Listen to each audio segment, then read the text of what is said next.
एक खास vote bank है जिसके लिए ही ये पूरी कहानी रची जाती है कि भैया वो हमारा वोट बैंक है, वो हमारा वोट बैंक है। खासतौर से आरजेडी और कांग्रेस की बात करें तो वो मुस्लिम वोटर। क्या इस बिहार के चुनाव में भी पेंच वहीं फंसता दिख रहा है? क्योंकि हम देखते हैं कि यूपी में बेसिकली ध्रुवीकरण के साथ चुनाव होता है, लेकिन जाति वाला चुनाव बिहार में मजबूती से दिखाई पड़ता है। देखिए, 2024 का लोकसभा चुनाव ने कांग्रेस को एक ऊर्जा दी है और जिस तरीके से क्षेत्रीय पार्टियों ने कांग्रेस को राज्यों में घुटनों पे बना के रखा हुआ था, कांग्रेस को लग रहा कि अब खड़े होने का समय है। इसलिए कांग्रेस बिहार से ये प्रयोग शुरू कर रही है। बिहार में वो चाहती है कि जिस तरीके से M22 समीकरण लेके आरजेडी चल रही है, उसी तरह से हम DM समीकरण को मजबूत करें, यानी दलित और मुस्लिम। तो M22 और DM इन दोनों को लेकर वहाँ पे जो मूल विवाद है वो है वजूद का। आरजेडी को लग रहा कि यदि कांग्रेस मजबूत होगी तो हमारा वजूद खतरे में पड़ जाएगा। गठबंधन और सीटों को लेकर जो विवाद चल रहा, विवाद सिर्फ इस वजह से है कि कांग्रेस चाहती है कि 2020 की तरह हमें 70 सीट तो आप देंगे, लेकिन उसमें से लड़ने लायक 25 ही रहेंगी। 45 सीटों में ना आप कभी जीते ना हम कभी जीते, वहाँ जेडीयू और भारतीय जनता पार्टी जीती। तो इस बार हमें उस तरह की सीटें नहीं चाहिए। इस बार हमें वो सीटें चाहिए जहां हम बेहतर स्थिति में होंगे, और उसमें सारा पेंच फंसा हुआ है सीमांचल की सीट पे। सीमांचल पे कांग्रेस चाहती है कि हमारे सांसद ज़्यादा हैं, 3 सांसद हैं, इसलिए विधानसभा की हमको ज़्यादा सीट मिलनी चाहिए। वहाँ मुस्लिम और दलित का एक बेहतर कॉम्बिनेशन भी है। लेकिन आरजेडी नहीं चाहती कि सीमांचल में कांग्रेस मजबूत हो, इसलिए सारा पेच वहीं को लेके फंसा हुआ है। तो जो सीटों को लेके अभी तक सहमति नहीं बन पाई है और गठबंधन के सभी दलों की ओर से अपने अपने उम्मीदवार घोषित किए जा रहे हैं, तो मेरा मानना ये है कि यदि किसी उम्मीदवार से नामांकन दाखिल कराया जाता है और नामांकन वापसी में यदि उससे वापस लिया जाता है तो वो बागी कहलाएगा, और वो बागी होके निश्चित तौर पे उस दल को नुकसान पहुंचाएगा जिस दल से वो चुनाव लड़ने वाला था। तो ऐसे में महागठबंधन में भले ही अब सीटों को लेकर सहमति बन जाए और चुनाव लड़े, लेकिन कहीं ना कहीं वो अधिकांश सीटों पे अपनी ही पार्टी के लोगों को नाराज करने की दिशा में आगे बढ़ रहे हैं। एक इशारा सीमांचल का हुआ राकेश की तरफ से। सीमांचल और मिथिलांचल दोनों ही सीटों को लेकर शायद सीमांचल पर आरजेडी और कांग्रेस पर बात नहीं बन रही है, और मिथिलांचल को लेकर शायद मुकेश सहनी बहुत सेटिस्फाई नहीं हो पा रहे। हमारे यहाँ बनारस में वो उन वोटर्स को मल्लाह कहते हैं, वहाँ निषाद कहते हैं। तो निषाद वोटर्स मिथिलांचल में ज़्यादा नज़र आते हैं। क्या ये जो तीनों पार्टियां हैं इसी सीमांचल और मिथिलांचल पर फंस गई हैं? देखिए, सीमांचल और मिथिलांचल कोई मुद्दा नहीं है अभी बिहार में। और बिहार में अगर सीमांचल मिथिलांचल के दायरे को अगर हम यहीं पर छोड़ दें, क्योंकि ये मुद्दा है ही नहीं।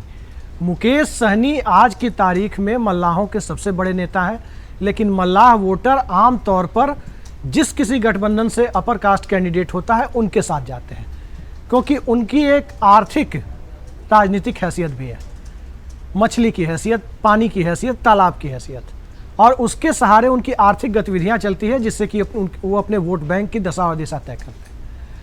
बिहार चुनाव का इस बार का सबसे बड़ा पहलू यह है कि ये दलों के, पार्टियों के गठबंधन से कहीं ज़्यादा ये सामाजिक गठबंधन पर टिक गया है।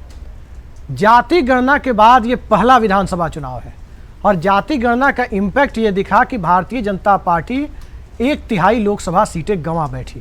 ये जाति गणना का इम्पैक्ट साफ साफ दिखा बिहार में।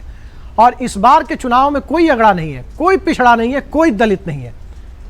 चिराग पासवान पासवानों के नेता हैं, राजेश राम रविदास समाज के नेता हैं, नीतीश कुमार कुर्मी समुदाय के नेता हैं, नरेंद्र मोदी तेली समुदाय के नेता हैं, उसके बाद लालू यादव, तेजस्वी यादव यादव समुदाय के नेता हैं, मुकेश सहनी मल्लाह समुदाय के नेता हैं। इस तरह से बिहार का चुनाव विभाजित हो गया है। रही बात बिहार के चुनाव में कि होने क्या जा रहा है, जो मैंने अभी बिहार के दौरे पर देखा वो यही देखा है कि सामाजिक गठबंधन किसका किसके साथ बन रहा है। अभी जो सबसे बड़ी चीज़ है, मैंने कहा कि एक गठबंधन ऊपर से है, एक गठबंधन अंदर से है। दलों का गठबंधन ऊपर से है, सामाजिक गठबंधन अंदर से है। जिन 65-66 सीटों पर जनता दल यूनाइटेड और राष्ट्रीय जनता दल की आपसी लड़ाई है, वहां यादव मतदाता आरजेडी के साथ ज़्यादा से ज़्यादा होगा। हो सकता है उसमें 5-10 जगह यादव कैंडिडेट हों जेडीयू के, उनको मिल जाए, लेकिन जो 30-32 सीटें हैं बची हुई, उसमें 4-5 सीटों पर बीजेपी के यादव कैंडिडेट हैं। उनको यदि आप छोड़ दें तो बची हुई जो 20-25 सीटें हैं, 25 के आसपास सीटें, वहां यादव मतदाता एक तरफा जनता दल यूनाइटेड को वोट कर रहा है, वन साइडेड जेडीयू को वोट कर रहा है। और ठीक यही स्थिति जेडीयू के कोर वोटर की है। अति पिछड़ा वोटर को दिक्कत नहीं है, वो नीतीश कुमार को चाहता है, नीतीश कुमार को बीजेपी सत्ता से चुनाव बाद हटा देगी इस आशंका से भी ग्रस्त है, लेकिन तब भी वो बीजेपी को वोट कर रहा है। लेकिन महादलित समुदाय और कुर्मी समुदाय, जिस समुदाय से नीतीश कुमार आते हैं, भाजपा की जेडीयू की सीटों को छोड़ दे 121 सीटों पर, तो बिहार में जो बची हुई 142 सीटें हैं उस पर वो एनडीए के विरोध में किसी को भी वोट देने को तैयार हो गया है।